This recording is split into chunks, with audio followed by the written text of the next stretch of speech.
نبی اکرم صلی الله علیه وسلم فرمایلی دي د مشر ورور حق پر کشر ورور باندې داسې ده لکه د پلار حق پر خپل زوی باندې. نو کشر ورور دپاره دا لازمه ده چې دی به د مشر ورور احترام کوي او عزت به کوي، او مشر ورور به په کشرانو ورونو شفقت کوي او د رحمت معامله به ورسره کوي.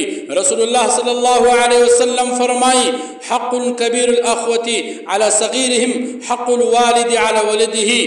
رسول الله صلی الله علیه وسلم فرمایلی دي مشر ورور حق پر کشر ورور باندې لکه د مور او یا پلار حق چې پر خپل زوی دی. د حدیث د نگاه څخه په مثل د پلار دی، نو د دې سبب معلومه سوه چې کشر ورور په مثل د زوی دی، نو د دوی په مابین کې داسې حقوق لکه د مور او پلار او د اولاد په مابین کې دي.